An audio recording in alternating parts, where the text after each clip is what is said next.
This crash course on N8N is going to literally take you from what is N8N to wow, I built my very first AI automation.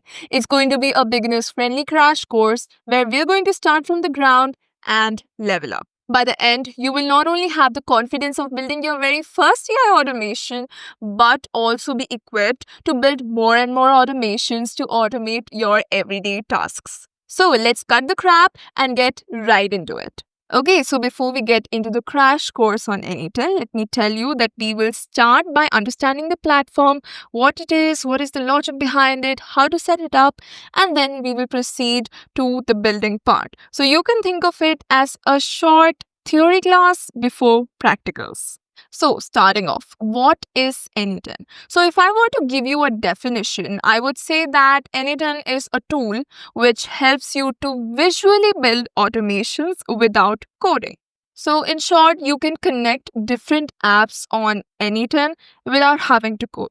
So if you were to build an automation, let's say a few years ago, in that case, you would need to know how to code. You will have to code it out, go through the long documentations, face errors, get a headache. But now it's simpler than ever, right? You can just go into a platform, select the app you want to connect, just, do the settings, give it permissions, and that's it. You literally have an automation in front of you. And a bonus is that you can literally add artificial intelligence to your automations in one click, which has been easier than ever. Now, all of these no-code automation platforms, maybe Make.com, Zapier, or N8N, all of these work on a simple logic. The logic here is when X happens, Y takes place. And if you understand this basic concept, you've won half of the battle. And we're going to talk more about this trigger-action relationship later in the course. So let me give you an example about this simple logic. So when I receive a new email, AI drafts a reply in Gmail. Basically, when X happens, Y takes place. And if you pay attention, you're doing literally nothing but connecting Gmail with an AI model, which could be ChatGPT, Claude, or any other.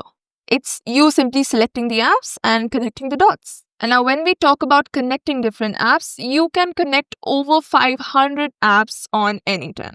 So by apps, I am referring to the platforms you use every single day. For example, Gmail, Google Calendar, Excel, Slack, Airtable, or literally any other platform. Now, you might have a question. What if the app I want to connect is not there in the 500? What if it's some out-of-the-blue app? Well, in that case, you can still connect it inside the automation. The only requirement is that it must have an API. If it has an API, we can easily connect it using the HTTP request module, which we're going to cover later in the course. So all I'm trying to say is, if it's a software, you can automate it using N8N. Also, given it has an API. Now the last question. What makes N8N so special? Why is everyone talking about it? Why is it so popular? Why does it stand out as compared to the other platforms? Well, there are two major reasons to it. The first reason is the AI agent node. Now, N8N had introduced the AI agent building capability way before the other platforms, and that's why it got so much popular. You can literally create AI agents inside N8N without having to code. You just have to prompt it, connect the different tools and apps. It's very easy. And literally anyone who is non-tech savvy can also, create the AI agent. So that's what makes it really special. And that's what makes it stand out as compared to the other platforms. Now, what is the second factor which affects this? The second factor is the ability to self-host N8N. Now, you might not realize, but self-hosting is such a big advantage that N8N provides us with. If you compare it with the cloud plan that all the other platforms out there provide us with, you will see that firstly, it's too costly, you can't scale it, and your data is not that secure. Whereas when you're self-hosting the platform, when it's running on your server, it's completely secure. No one else has access to it. It's scalable. You can create as many automations as you want, and it's also affordable as compared to a cloud plan. So you can just think of Microsoft Word versus Google Doc, right? So in case of Microsoft Word, you have it on your machine, all the files, everything, it's with you. But in case of Google Doc, it's all on the cloud, right? So everyone prefers the first option as far as confidentiality is concerned. So if you want to keep your data secure, if you want to keep it scalable, or even if you want to save on cost, then you have to go with the self-hosted method. So now that we know how important it is to self-host N8N, let's self-host it in the most easiest way possible. You will have to do this setup once, and then you can use it for all your future automations. Now, I have tried literally every other method out there to self-host N8N, and the one I love the most and the one I stick to is Hostinger's VPS. The reason why I love it so much is because it just has so many great features. It's literally unmatchable. The first reason why I would choose this over any other is going to be its speed. The automations run without any delay, which is great. The second one is going to be the easiness, right? It takes literally minutes for you to self-host anytime. Now, when thinking about self-hosting, you might think that, it's a developer's job and there must be coding and it's tough and might give me errors. It might take hours and hours, but that's not the reality. It takes minutes and even a non-techie person can do it. And I'm going to literally show you how to do it, and then you will also say that, wow, it was so easy. The next thing that I've noticed is the uptime. I've seen that the automations are up 24/7, which is great. The next one is scalability. So basically, as you grow, you can upgrade. Another big reason why I choose this is going to be the support. They are there to help you 24/7. Anything goes wrong, they're right there to help you. And the last one is the value for money. They are so affordable, they're giving you such a good service, and on top of that, they're also promising you a 30-day money-back guarantee. And do you know what's a cherry on the top? Their monsoon sale is live right now, which is even great, right? So let's go to Hostinger's website. Let's, choose the perfect plan, get our N8N self-hosted, and let's begin building. And yes, a quick shout out to Hostinger for sponsoring today's video. Now let's get right into it. So let's get N8N self-hosted. All I want you to do is check out the description. You will find this particular link. You can click on it and you will land right here. As you can see, the monsoon season sale is live. They are giving up to 69% off on N8N self-hosting. Can you believe it? You can have as many workflows and automations as you want. You can execute them as many times as you want, and you can even access the community notes. And as I said, there is a 30-day money-back guarantee. Now, a lot of people might get confused as to which plan should I choose. Well, let me tell you, the best plan for self-hosting N8N for most of you is going to be KVM. They literally have 69% off for the 24 months or above plan, which brings down the price to just 499 rupees per month. Plus, you can use the link in the description along with the coupon code Yashica to get a 10% off on the 12-month plan forever.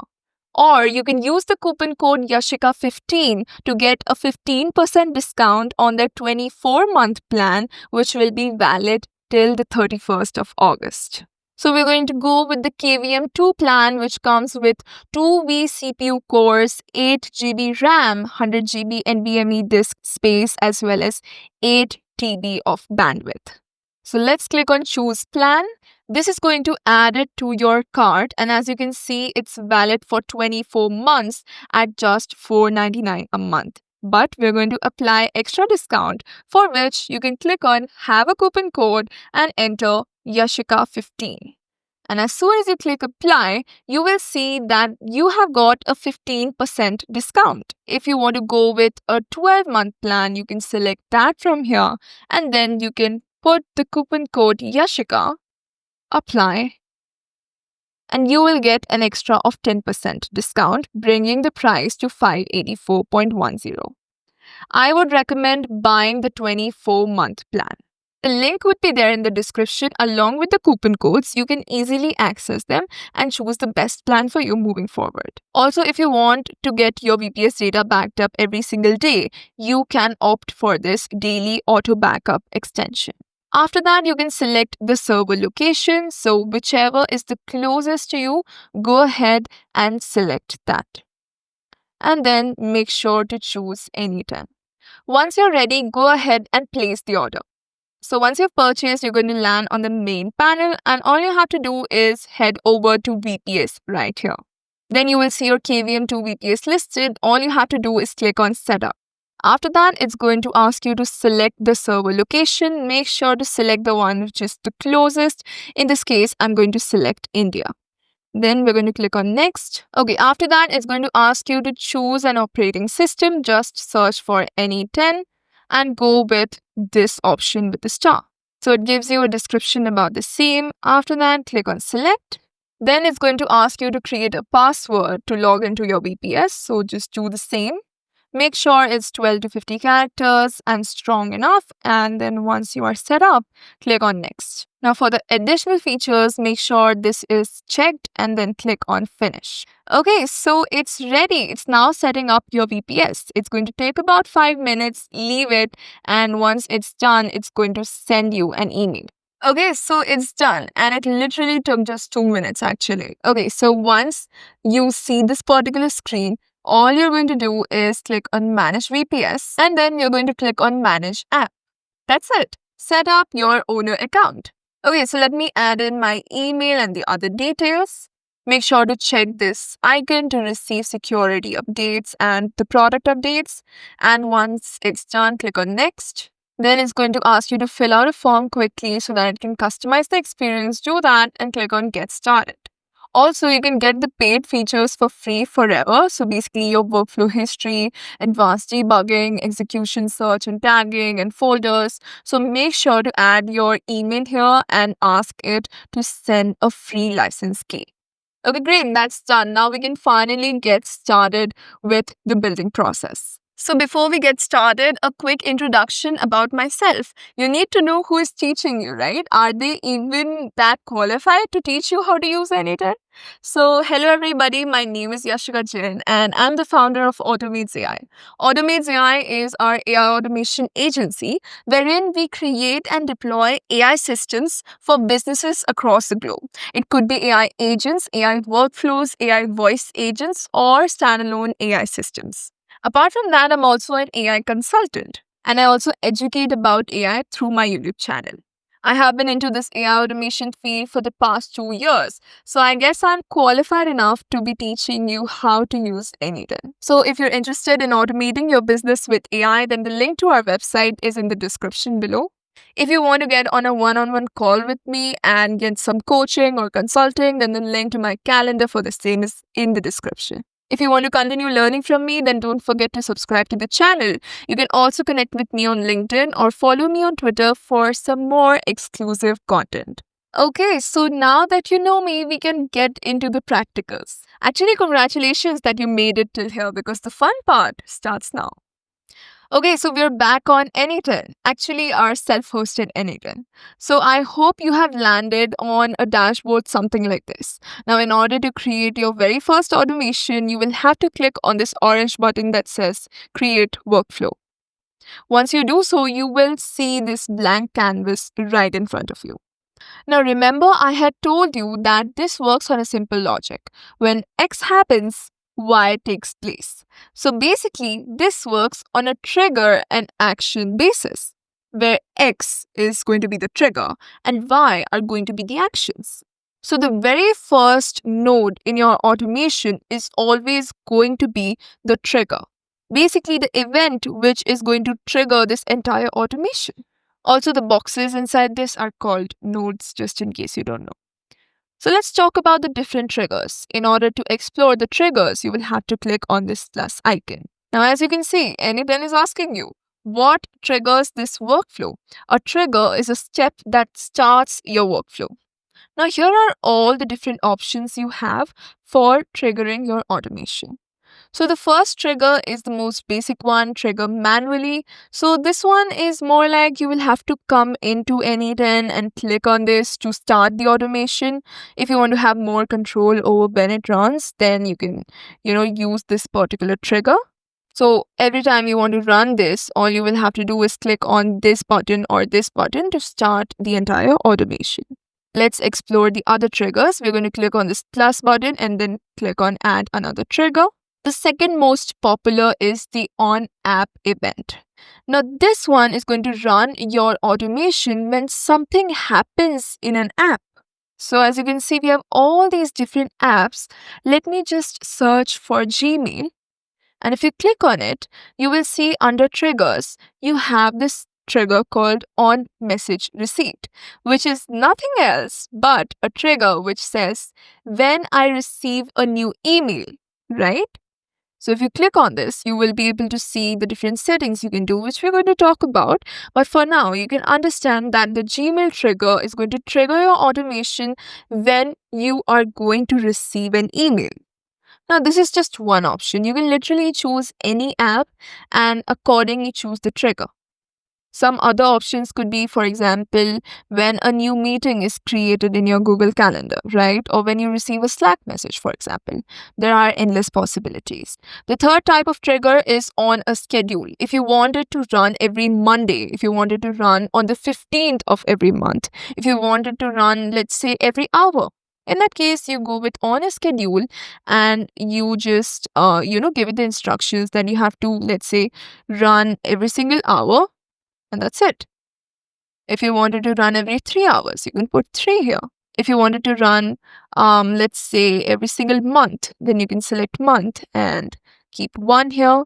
And you can select on which day it's going to trigger, basically on the 1st or let's say on the 15th at midnight. So you can accordingly change the settings here. So we don't need this. We're going to delete it.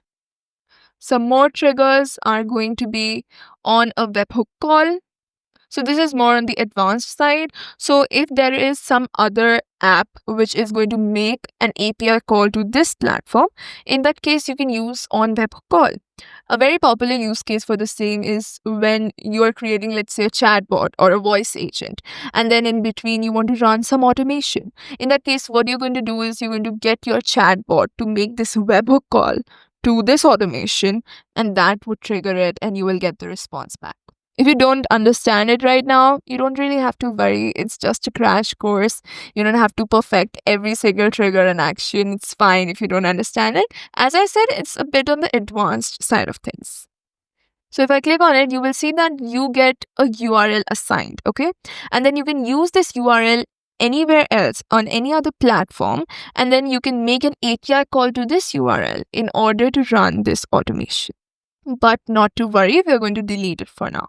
Okay, the next one is on form submission. So if every time you run an automation, if you want to give it some input each time, in that case, you can set up a form, which is again going to be inside N8N only. You can use N8N to create the form.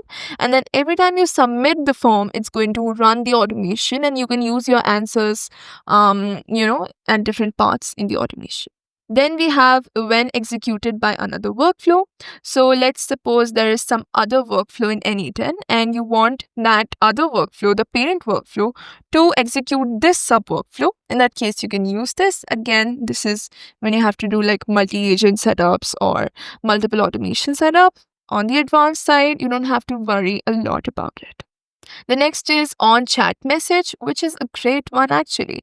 It is going to give you a chat window where you can literally chat with your automation. So as you can see, we have a chat window here. So for example, you're creating an AI agent. In that case, you are going to use this trigger, which is going to be the chat one, in which you can chat with your AI agent and get it to do different things for you. And when you click on it, you will see that there's an option to make it available publicly, which means you're going to get a URL for your chat. It's not necessary that you come inside N8N each time to chat with your AI agent. You can literally, use this anywhere else on your phone or anywhere without having to access N8N. So we're going to use this later in this crash course actually. So we're going to cover it then. Okay, so let's get rid of it for now because we don't need it. And lastly, there are a few other ways which you might not even use. So that's all good. So the main ones are basically the app triggers. So for example, this one is an app trigger. And the other one is a chat trigger where you're chatting with it and it's, starting the automation each time. And you can just keep this one for your testing part because, it helps you to test the automation again and again. So you can keep it. It's just like an extra one. But the main one is always going to be the app one or the chat one. Okay, then we can save it from here. Just make sure you're saving your work as you go because otherwise you're going to lose it. So remember in the beginning of the video, I had given you an example of when I receive a new email, AI drafts a reply for it in Gmail. Remember that? We're going to build exactly that so that your basics are strong enough before we go on to the fully fledged automation. So here's what we want. An email comes, it goes to AI, and it drafts a reply right back into Gmail. So the Gmail trigger is all fine. We're going to set it up in a moment, but let's see how the other nodes are going to look like. So the next one is going to be an AI node, which is going to read the email and respond back. So I think we can go with AI agent. I will show you how to set it up. Don't worry. You can literally connect OpenAI, Claude, Gemini, whichever AI model you want. We're going to cover that. And then once that's done, we would want to again draft a reply, right? We want to take that AI generated text back into Gmail so that you can check it and then send it. So for that, we're going to set up the last action, which is going to be inside Gmail. And out of all the different things you can do, we are going to select create a draft. Now, we're not going to send the email right away. Instead, what we're going to do is we're going to create a draft so that, you can check it and send it later. So this is the basic or the simple automation that is going to look into the email, send it to AI, and then create a draft.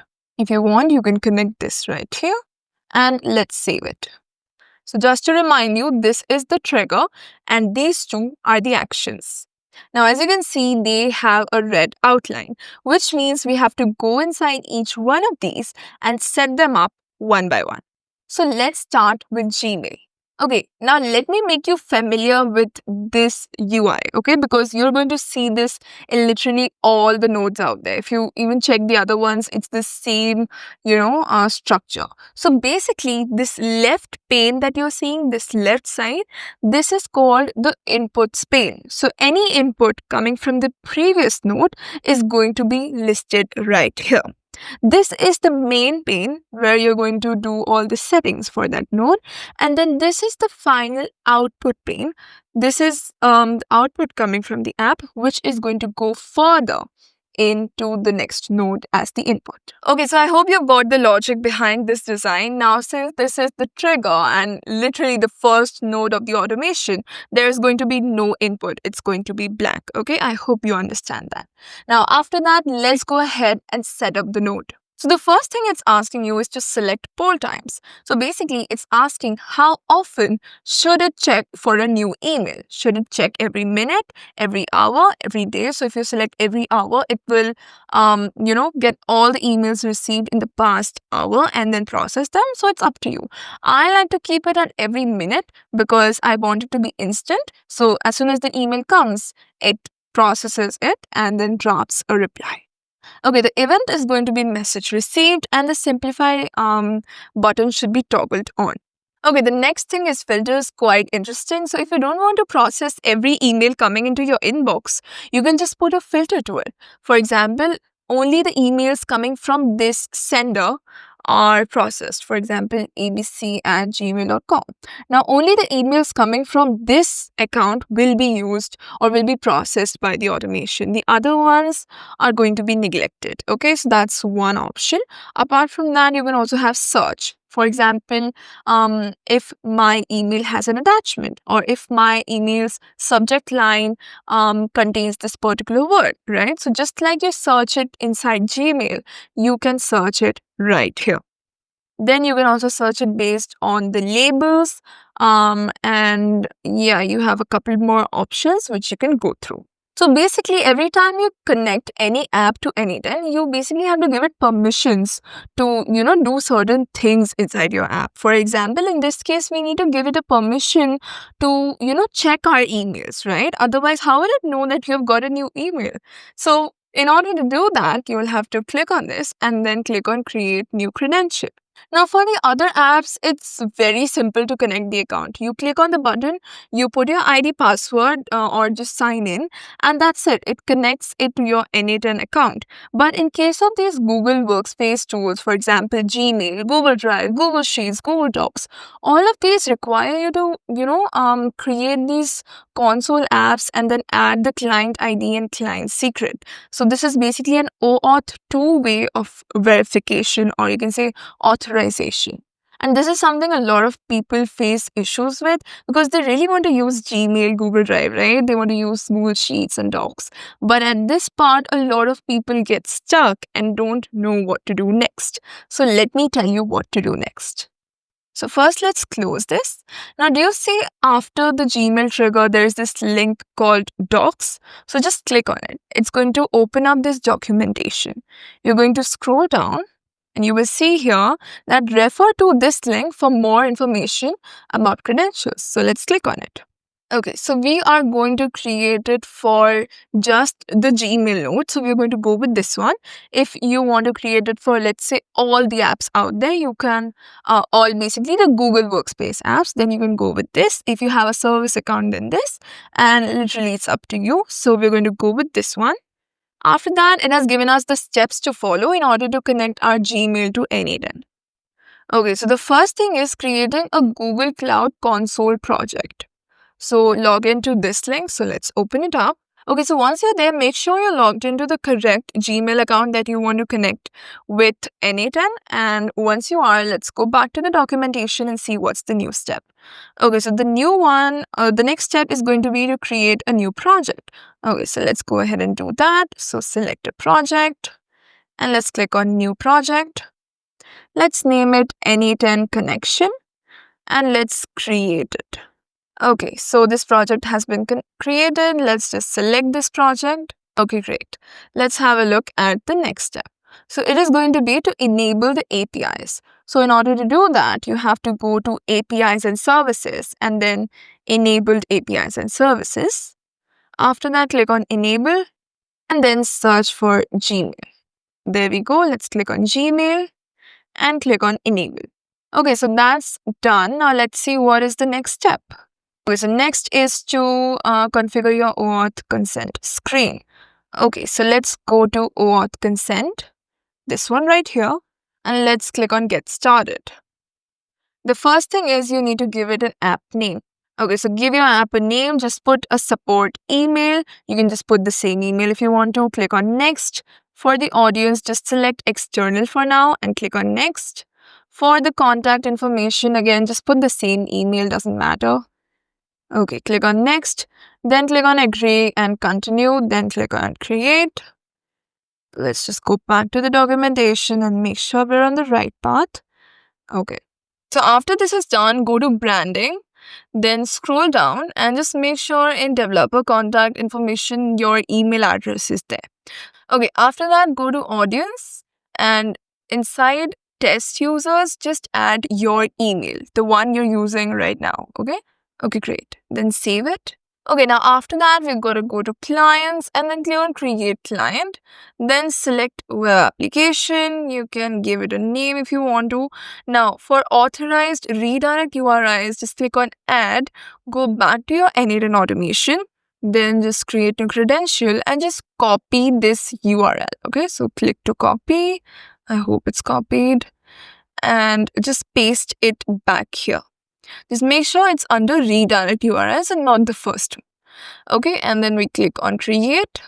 Okay, so it's created. We have our client ID and client secret, which is why we have been doing all this. So copy the client ID, go back here, paste it, come back, select the client secret and paste it right here.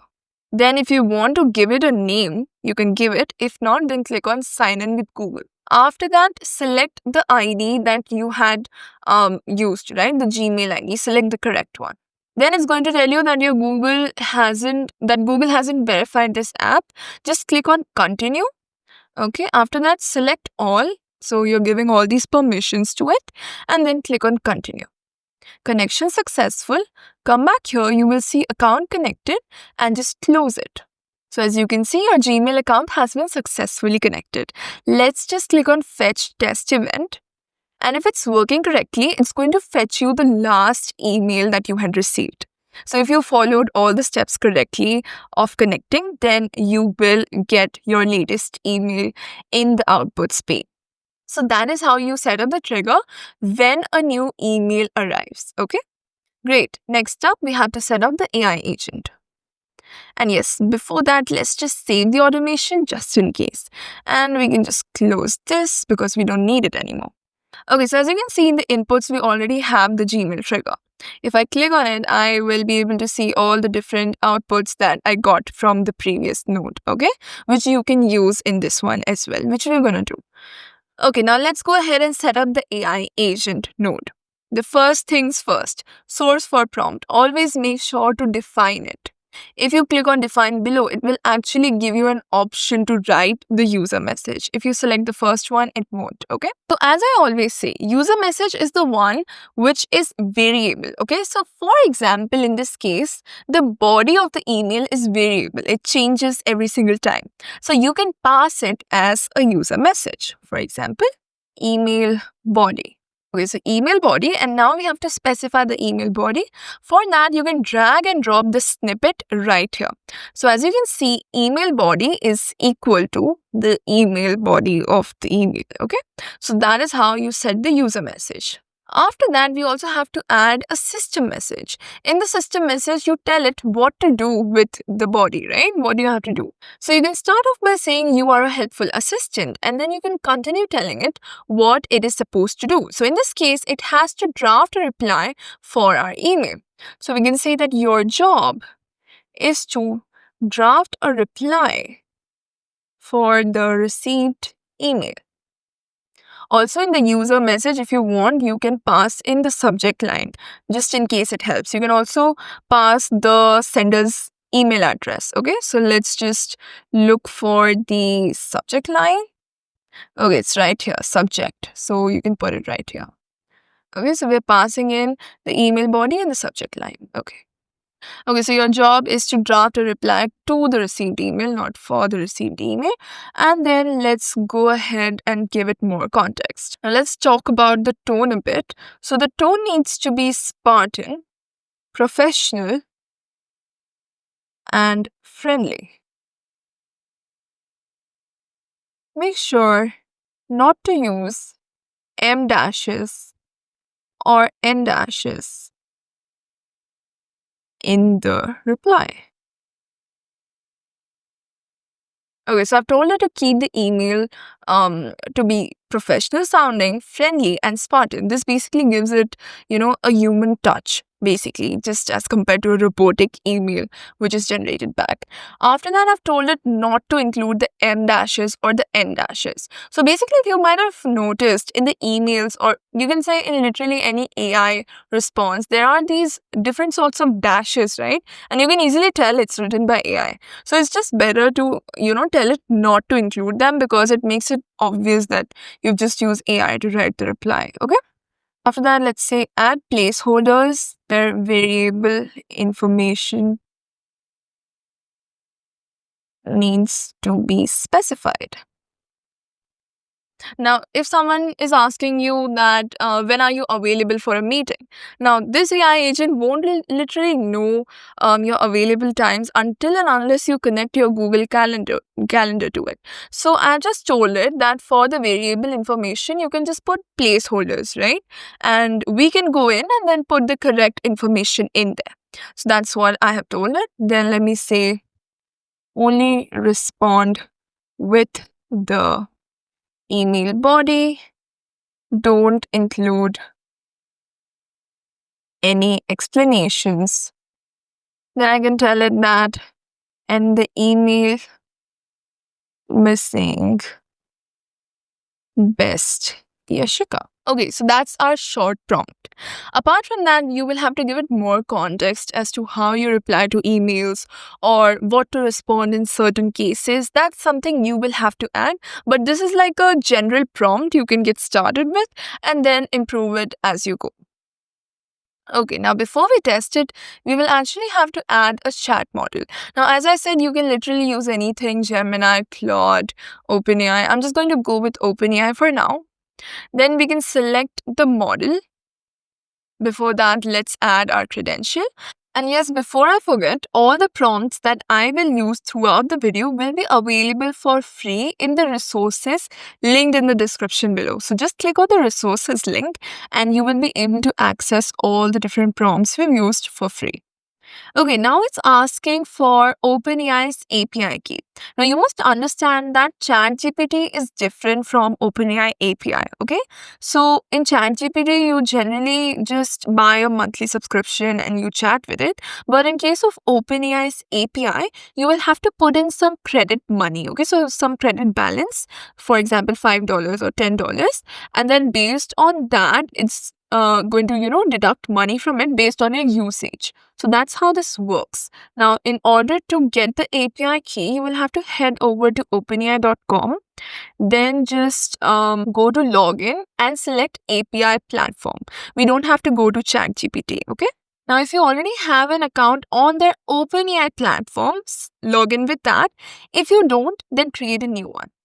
Okay, then head over to dashboard. If it's a new account, it might also ask you to click on get started and fill out your organization name. After you've done that, click on dashboard and then head over to API keys. Then click on create new secret key, give it a name, click on create, copy it and put it inside N8N. Okay, so I have pasted the API key, click on save. As you can see, connection tested successfully. Also, just make sure to go to settings and then billings and make sure you have some credit balance here. Otherwise, it's not going to work. You need to put in at least, I guess, $5 here. So just add to credit balance. And yes, you can use Claude, Gemini API or anything else which you prefer. Okay, so this is done. Now we can go ahead and execute it. And let's see the response it drops. Once you've got the output, just click on schema because it's a little easy to, see. So, hi name, thank you for providing this. I have received it and will proceed with the activation. Please let me know if there are any additional steps. Best, Yashica. Okay, so the email looks fine. Let's just set up the last one and then come back to it, okay? So, let's click here. Now, as you can see, you are able to see the AI agent's output in the inputs pane, which is great. Okay, now we have to specify the subject line. Now, for the subject line, you will have to use the exact same subject line which came from the Gmail trigger. So basically, just find the subject line and just put it right here. If you use the same subject line, only then in the same email thread, you will get the drafted reply, okay? So just make sure to drag and drop the subject line from here. And finally, the message. So for the message, we can put the OpenAI's output. Then click on execute and just go to your Gmail account. Okay, so if you head over to drafts, you will be able to see that a new draft has been created with the same subject line and the email response. Now, it did put a placeholder for the name because it didn't really know the name of the person from which this email had come. So that's pretty fine. The only thing which is missing is the recipient. So I think we need to add that. So let's go here. Let's click on add and click on to email. Now for the to email, we're going to get it from the input. Just click on the inputs pane, Gmail, and just put the from email as the to email. Let's execute it one more time and refresh it. Okay, so we have a new draft this time.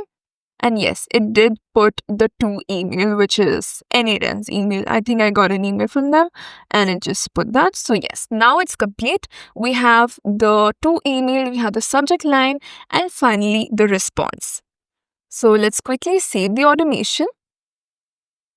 And don't forget to rename it. So let's say AI email response drafter.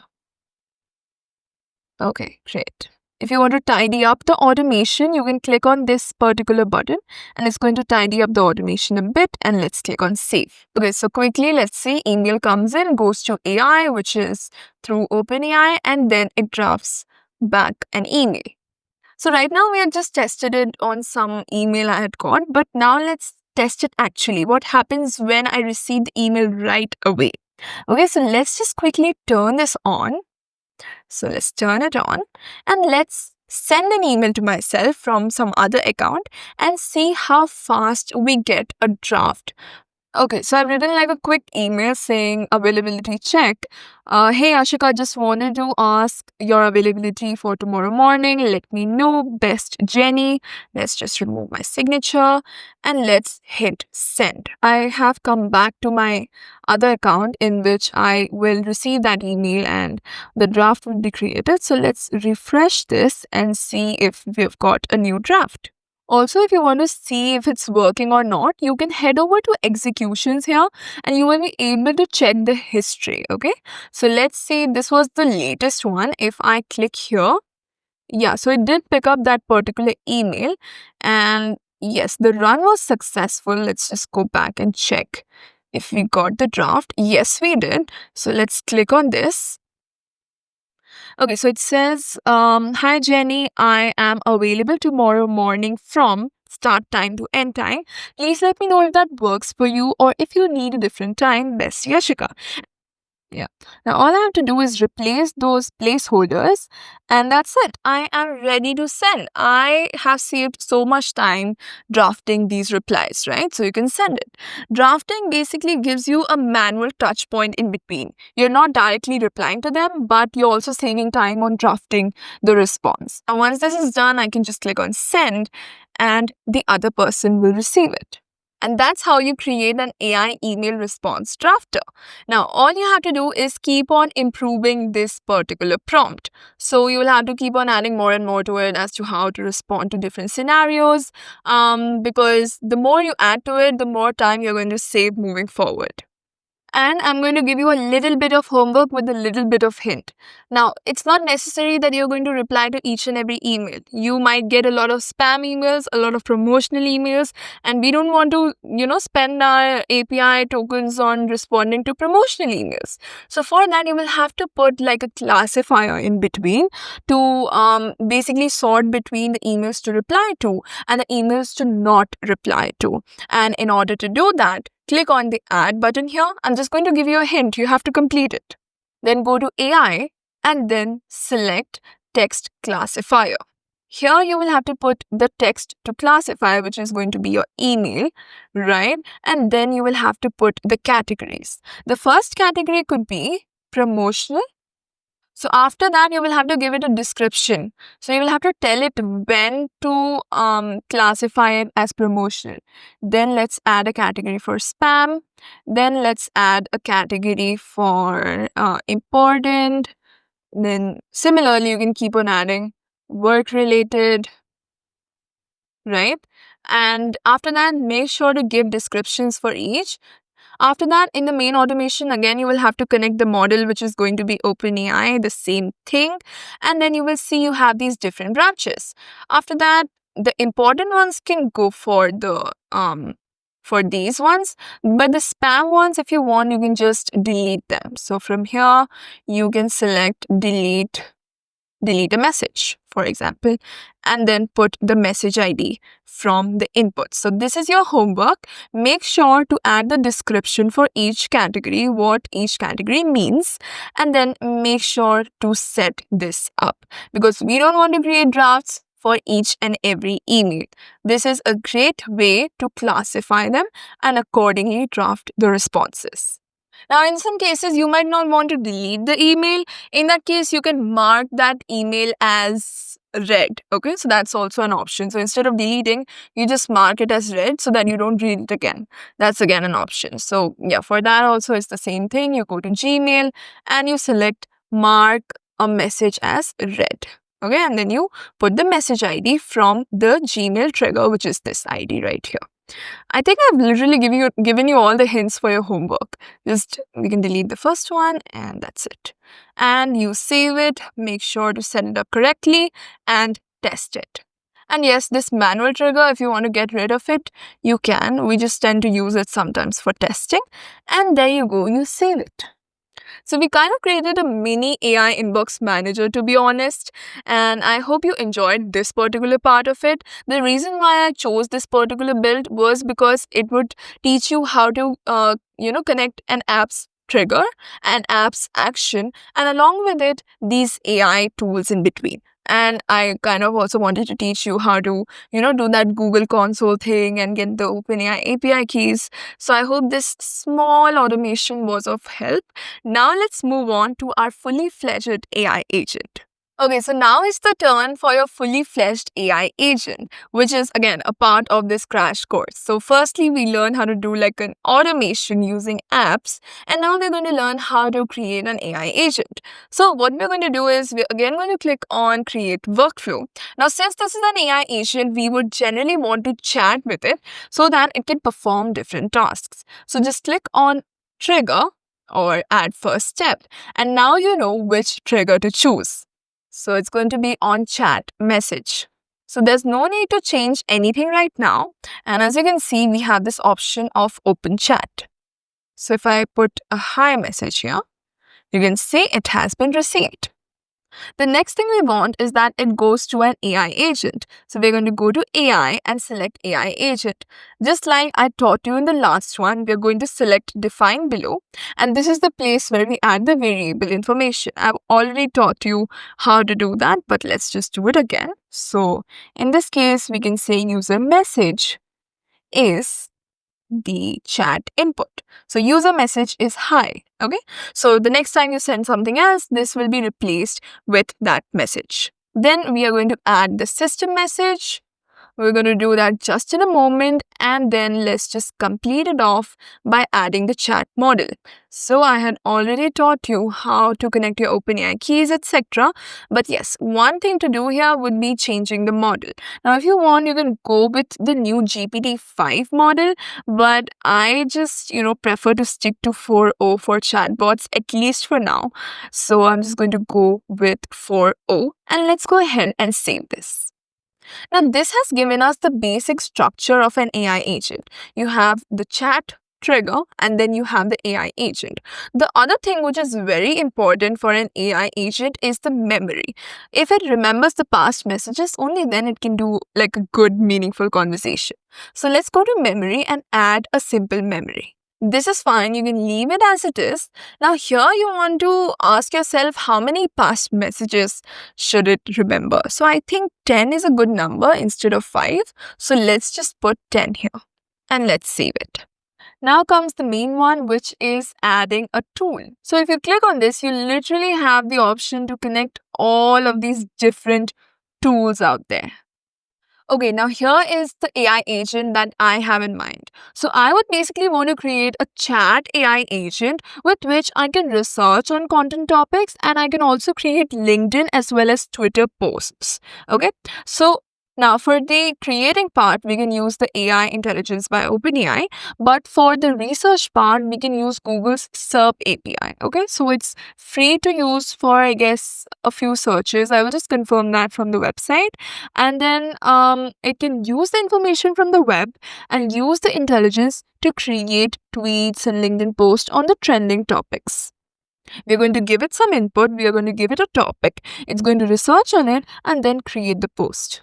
Now, I know you can use the GPT search model in order to search the web, but the thing is, I don't want to compromise on the quality, right? So I would rather have a tool for the web search, and I would have this separately, okay? So firstly, let's write the system prompt. The user prompt, this one is going to remain the same, doesn't change. But in the system message, you have to basically tell it what it is supposed to do, how it's supposed to do, what rules to follow. And it's not that you write it once and it's done. You'll have to test it again and again and accordingly improve the system message. Now, the good news is that I have a very good starting point for you.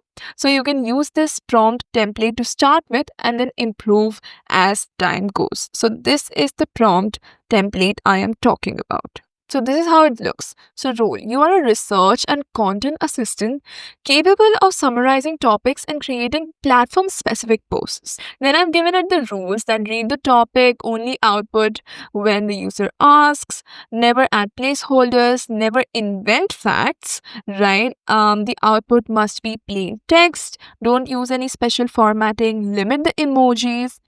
After that, I've given it specific prompt that if the user asks for research, you have to follow this. If the user asks for a LinkedIn post, you have to follow these.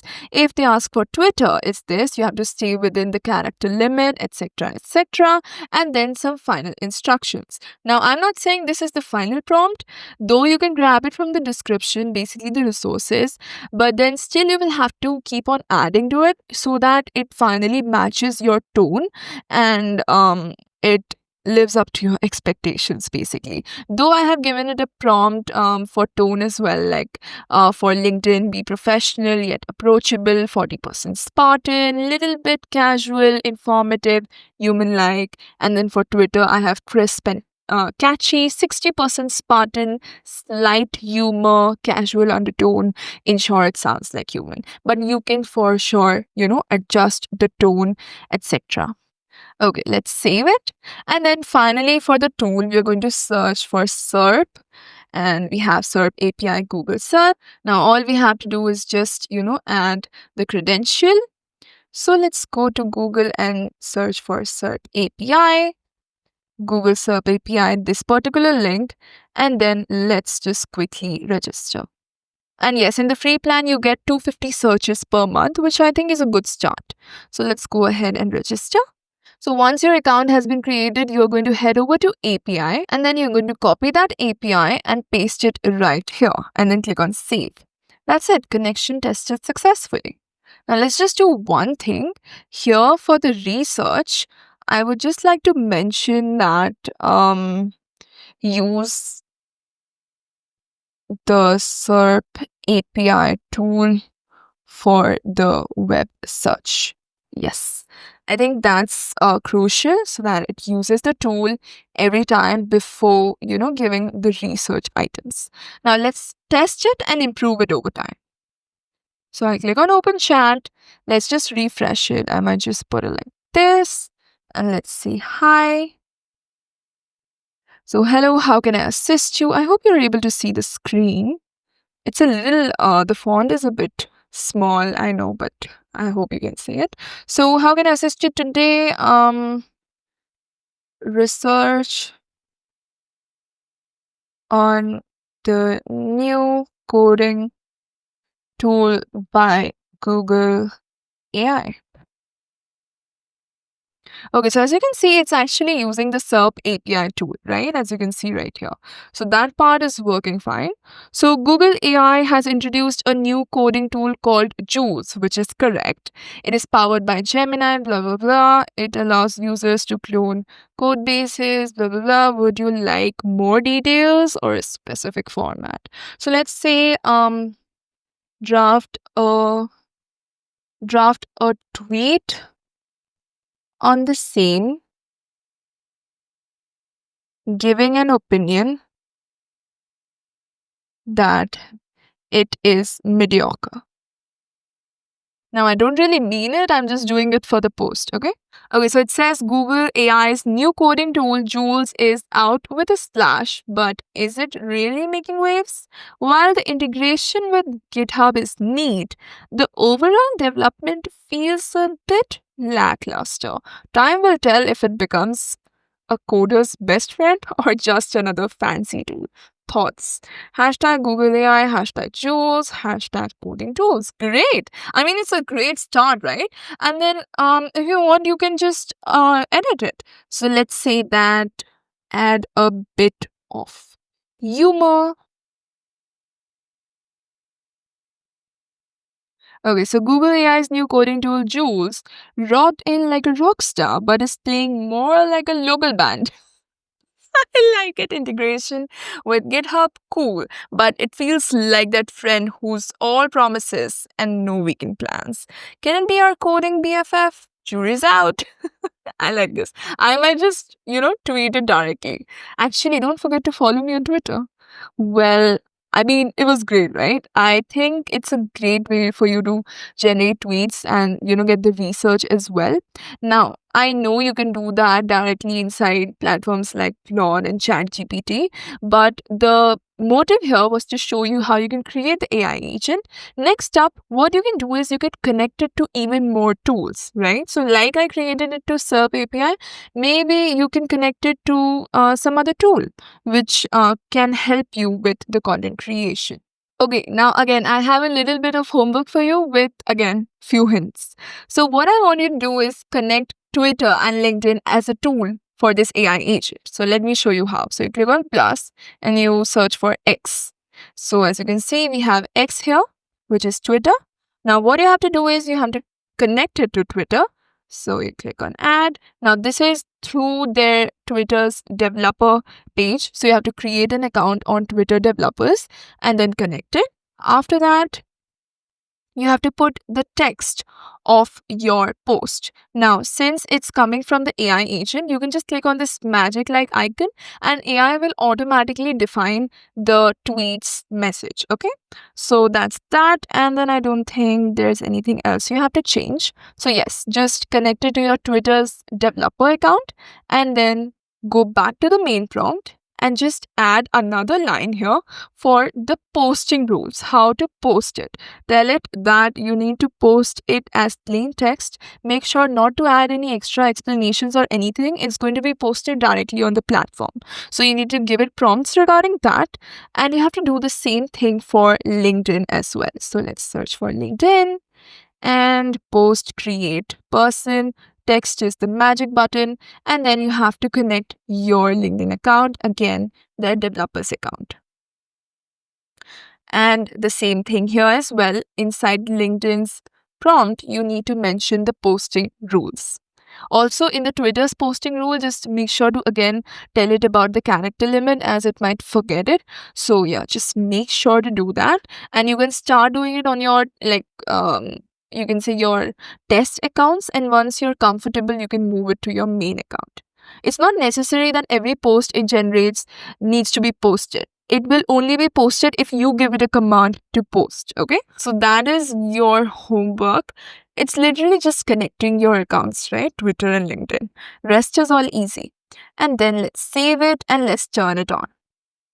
Also, we did not give it a name, so AI researcher and content curator. Okay, great. So that's done. And okay, I might have to delete these, otherwise it's not going to turn on. Save and turn on. Got it. Great.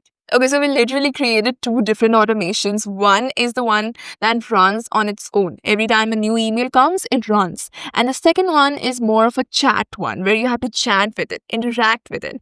So I chose them on purpose to teach you how these are done differently.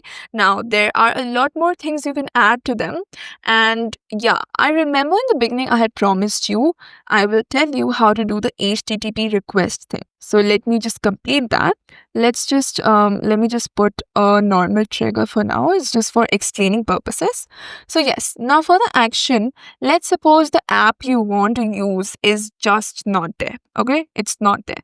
In that case, what you're going to do is you're going to use the HTTP request module and you're going to make an HTTP request, basically an API call to that platform. Now that platform might have an API documentation already, and all you have to do is import the curl for that, and that will help you make the request. And then you also have to add the API key. Now I know it might sound confusing to some of you, but what I can suggest here is that you can use ChatGPT's help or Claude's help to just help you fill out the APIs. And you can just tell it that I want to connect so-and-so app in N8N, but I don't know how to. Please tell me how I can do that using the HTTP request module. And it will give you step by step. Now, this is something that is different for every platform. Even if I cover it for any one platform, it doesn't make a difference because for the other platform, it would be completely different, right? So these APIs are of different sorts and one has to spend a lot of time to understand them. So I think it's just better to use ChatGPT's help to create these API requests. If you want, I can create like a separate video on that and like cover the major APIs out there.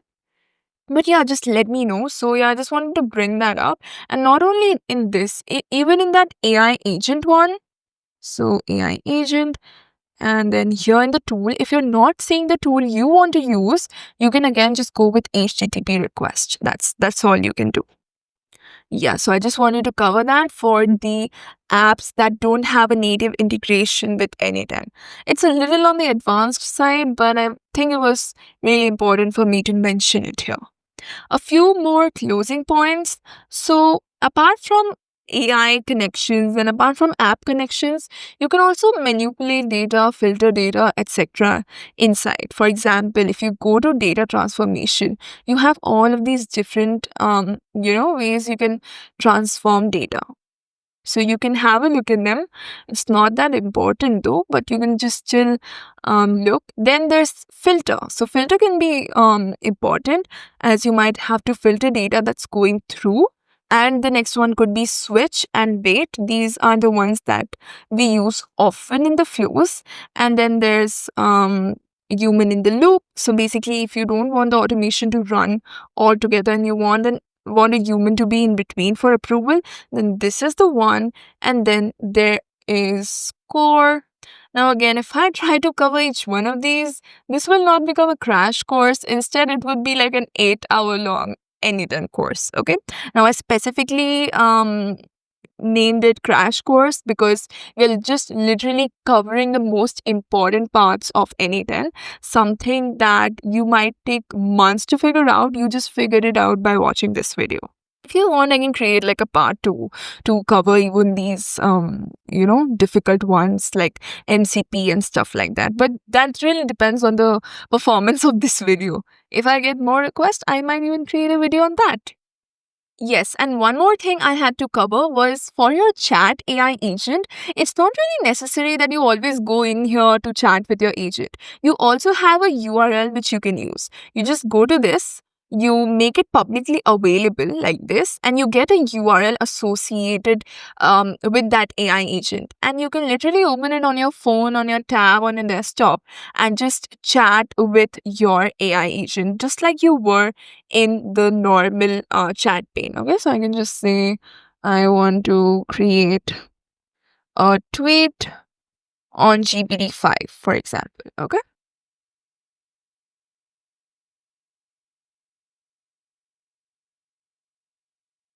Yeah, so it has created that. So yeah, just make sure to keep this URL handy every time you want to chat with your AI agent. The possibilities are endless. You can create as many AI agents as you want. You can even create automations that run end to end without you having to chat. For example, the first one we created.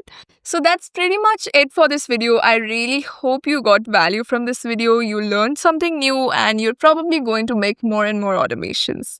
Don't forget to use the link in the description along with the coupon codes for hosting this VPS. And if you're interested in automating your business with AI, then don't forget to check out the link to my website in the description below. Do follow me on Twitter as well as LinkedIn. Like the video if you found value, subscribe to the channel if you want to continue seeing more and more videos. If you have any video ideas, do let me know in the comments below. I will meet you in the next video. Till then, bye!